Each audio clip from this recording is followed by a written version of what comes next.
Hey, you're back, Coach Jay. I know it's been a minute. I was revamping my view with Journey Junction. I was trying to figure out how to come to make this more exciting for you all that have been following me. You all have been following me. Thank you so much. I really appreciate you taking the time out to listen to the Country Boy share some things with you. With that being said, I figured the best way to come back with a new episode or series would be to talk about procrastination. I think in one way or another we may all fall in it, and some of us may not. But in some cases, procrastination has been misunderstood. That's right, misunderstood. It is not a sign of laziness, but rather a complex interplay of psychological factors. And today we're going to unroll that. That's right, unpack it, and we're going to talk about it. Okay, let's look at it. Procrastination is the brain's way of managing stress about an unpleasant task. That's right, an unpleasant task. Something that you really don't find comfort in doing. It is not about time management, but about emotional management. Recognizing this can change how you approach tasks you usually put off. When you start looking at it as a different way from that time management aspect that everybody says, oh, you procrastinated because you didn't do it in time. You have to embrace your humanality, and you have to embrace that you are human. And based off that, you have emotions, and emotions kind of steer you in some way or some other. And until you can get a full grasp of what your emotional concept is for that day or that on that particular matter, you're going to struggle with that.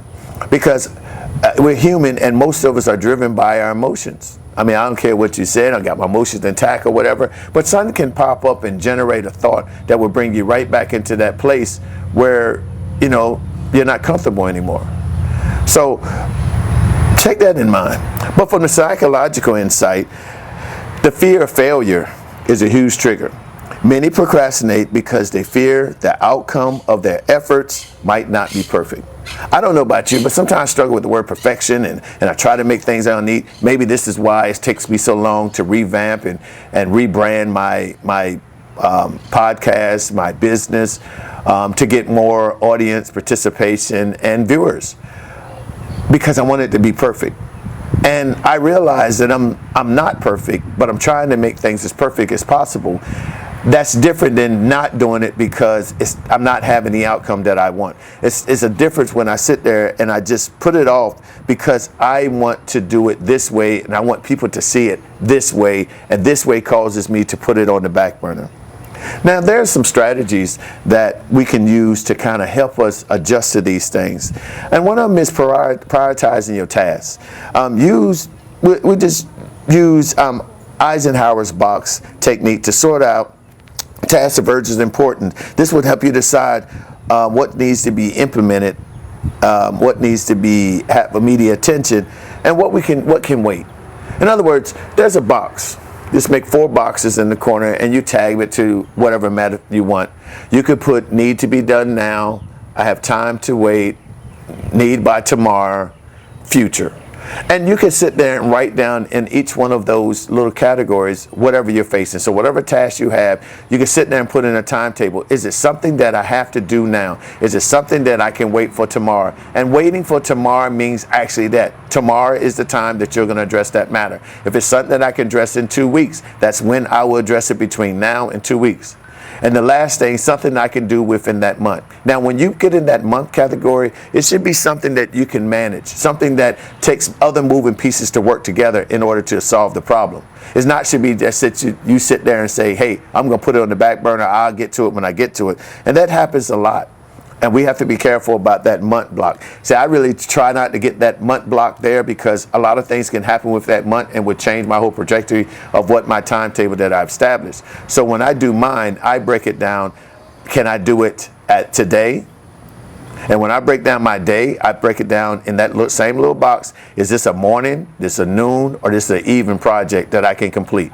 And if I can't do it in any of those that day in those 3 time frames, then I have the next one. Can it be done in 2 to 3 days? And I put the same thing, morning, noon, and evening, or morning, evening, night, however you want to put it. And then the next block I have, after I have that 2 to 3 days, then I say, can I do it within 5 days to 7? Now that's been a whole week. When I get to 7, there's a week that I should have done. My 4th block is, can I do it between 7 and 14 days? That's as far as I take it. Because I know, and if you know, anything you put past 14 days, start adding other different factors into it, and that factor may stop you from completing the task on hand. There's also, I call it a 5-minute miracle. This involves starting a task with a commitment to only spending 5 minutes on it, often starting the hardest part, and often once you begin, you'll find an easy way to end. In other words, I'm setting some strict guidelines for myself. I'm going to give myself 5 minutes, you can say 10 minutes, 15 minutes, to work on this problem, to address this situation, to address this place of uncomfort, and say, hey, you know what? I'm gonna take charge of this, and I'm gonna make a change. So I'm gonna give myself 10, 15, 5 minutes, whatever it may be, to work solely on this, and everything else we put aside. I'm not gonna sit back and let anybody involved or come and add to this in these 15 minutes, 10 minutes, or 5 minutes. And I'm gonna address it. And most of the time when you start addressing that situation, you'll start seeing that it wasn't as complex as you've seen it, or it takes other factors to be added to this to help you to solve the problem. Either way, you're not procrastinating, you're addressing the problem. All right? Now, another thing is we have to have a behavior change. Again, we're talking about the psychological factors. You must have a behavior change. Changes for your environment. Creating a workplace that encourages productivity. This could be as simple as organizing your tasks, or to involve and decorate your workplace with inspiring quotes and images. Sometimes your environment is toxic. Yeah, it just looks there, it's dreary. You sit out there, blank walls, no pictures, nowhere where you can drift off and dream for a few minutes. Or you don't have anything that encourages you or brings some positivity to your day. You just sit there and go through the storm. You want to be able to create an environment with splashes of colors or things that would, I would say, distract you from sitting there focusing on your problem, so you can have a redo or refresh, where you can sit back and take a few seconds, look at something and say, oh, wow, might be an encouraging statement that you can use, might be a positive of saying, or it may be some music playing in the background, maybe a picture of where you want to go in the future, a travel place or island or whatever. That few seconds of sitting there bringing you to a place of peace, a place of comfort, may give you just what you need to take what you would say a procrastinating moment into a productive moment.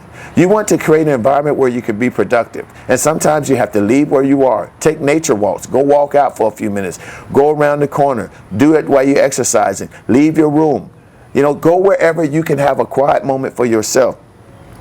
And the other thing is accountability partners. Share your goals with friends or colleagues who will hold you accountable.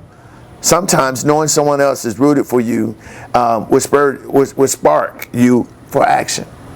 Let me get that clear.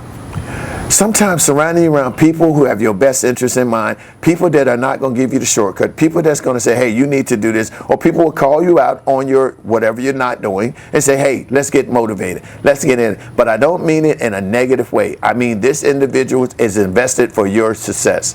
They're here trying to find a way to encourage you to keep going forth and achieve the goals and objectives that you had, but they're not there to put you down, nor are they sitting up there calling you lazy, calling you a procrastinator, or whatever negative term that can come to that. They're there to lift you up and encourage you when you have these moments. All right? So let's take another step. Our mindset shift. Reframing your thoughts. Instead of saying, I'll do this, switch to I choose to do this because. It's amazing how much power language can have over your motivation. Again, I have to do this. Switch to I choose to do this. Sometimes that word have in there makes you feel like somebody forcing you to do it. But when you say choose, you're taking that power away from that statement. I'm choosing to this. I'm not forced into doing this where I have to do it, but I'm choosing to do it. And that choice may be the difference of you putting up that rebellious type of spirit in place where, now I'm not going to do it because they want me to do it, versus I choose to do it. I take pride in doing it. I take joy in doing this. That mindset there will kind of change the dynamics of what you're facing in your reframing of your thoughts. And visualization. Regular visualizing yourself successfully completing a task. This is a positive mental image that can boost your confidence and reduce your anxiety, linking with starting complex projects. Again, you're sitting up here and you're visualizing that I'm successful. I tell people in the morning when you have a start off, go in that mirror and have a conversation with you. Say, hey, you know what? Listen, I am the best James I could be today. I am all I can be. Today going to be a successful day. I know I'm achieve greatness today. I'm going to do that. And no matter what task comes my way, I'm going to find a way to overcome it. Just that little moment of motivation may be the difference of you having a day of stagnation, a day of procrastination, a day of uncomfortable positions or situations, because you're going to say, no matter what today brings, I will be successful. And that mindset may be the motivation that you need to overcome anything that you face in that day. At least getting started on working on a project, I'll say. Now, here's the last one, real life application. That's right, real life application. Now, let me give you an example of an individual named Mark. He was a software developer who procrastinated on major projects because he was fearful it wouldn't be well received. By breaking the project into phases and focus on each step as a mind project, that's right, a mind / mini project, sorry, he not only completed ahead of time, but he felt good about it. Sometimes I think we overwhelm ourselves by trying to embark on a project that is so big instead of taking the time and break it up into small phases or sections. Sometimes a situation cannot be answered in one day.